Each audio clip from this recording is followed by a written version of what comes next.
first you have AJ Hinch on Friday with Tim Kirkjian in an interview. Did you watch that interview? I did. I watched most of it. Yeah, I watched most of it. I missed the last couple minutes, but yeah, I watched most of it. And what did you think about it? I thought it was very similar to what Bregman, how he referred to. Well, Major League Baseball did their investigation, so it was just kind of eyewash for me, to be honest. Yeah, it was. I think the thing that most people keyed in on is where AJ Hinch was asked whether there was a buzzer that Altuve was wearing, and here's a little hint: he was in 2019. And AJ Hinch's answer was, the commissioner did a thorough investigation.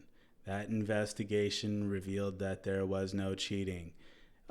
Any normal human being, when you're asked that type of question and you want forgiveness in that type of interview, would say either no, or they would say, look, honestly, I didn't see anything.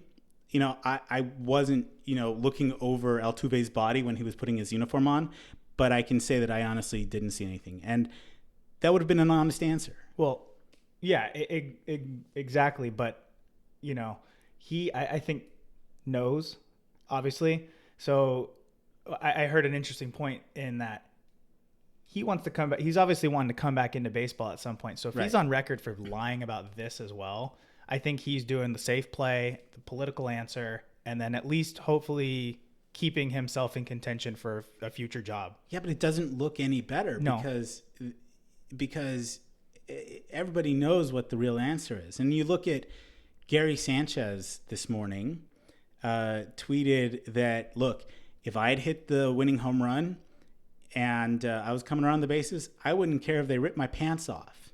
It's a great point. But Altuve's there holding his shirt, running into the dugout, and magically comes out with a different shirt because he's modest, which he's not. Let me ask you this. So obviously they said that they've done, Major League Baseball's done their investigation for the buzzers in 2019. They found nothing, blah, blah, blah. If there's enough kind of, I guess, people screaming about it, can they reopen this investigation for 2019? Well, that's kind of a bad look for Major League Baseball if they came out and said, hey, we found nothing, but then they reopen it and then something surfaces. Well, having this investigation drip out this way is a bad look, no matter what happens. And, later today, the Astros are going to be meeting with owner Jim Crane to talk about what they're going to talk about. I'm really interested to see what the response is to that.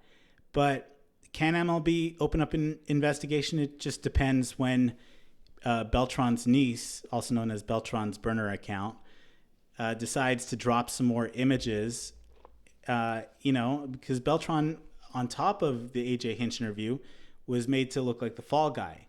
And I don't think Beltran's too happy about that. Well, no. And also what has come out, I think it was either yesterday or the day before, I saw some tweets or some interview that Carlos Beltran was basically the kingpin of this whole scheme in sign stealing. And he was basically the guy it was centered around. And there was reports that Brian McCann had approached Beltran at one point and said, hey, can we stop this? And I guess he just kind of steamrolled him and obviously kept going with it. So I don't know if you saw that. I did see it. I don't believe it. I think that's just people covering their butts.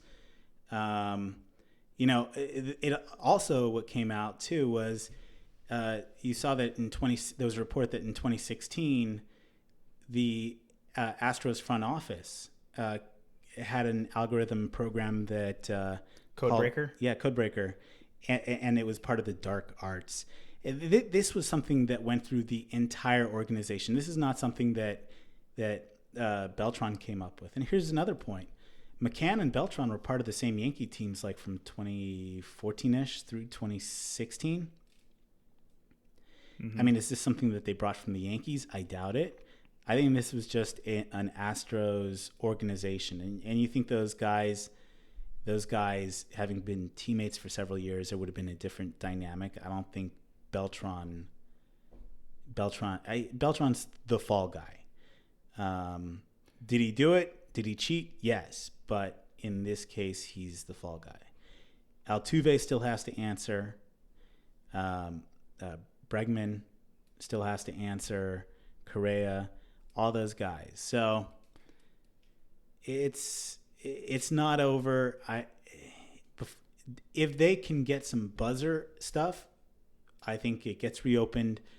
And if there is a buzzer, Altuve's gone for his entire. I feel like there's enough to reopen it with.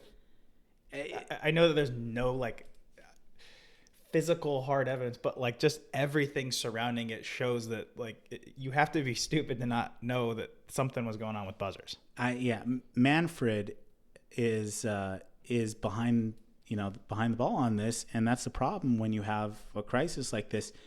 He wanted to give a punishment that looked like they were being serious, but could make the story go away. Mm-hmm. And here we are 4 weeks later from when the punishment was doled out, and the story is bigger than it was at the time that the punishment was doled out. So it's got to be dealt with, and it's not. And we haven't even dealt with players starting to throw at hitters. Yeah.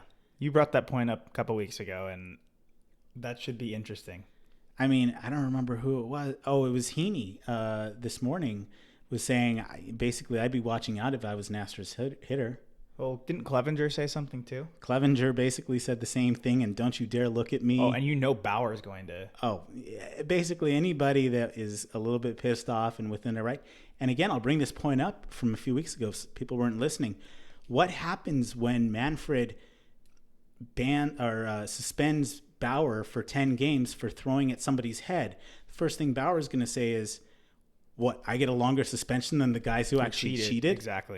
Exactly. It's an integrity thing that is a problem in the game, and it was dealt with more as a publicity thing to make go.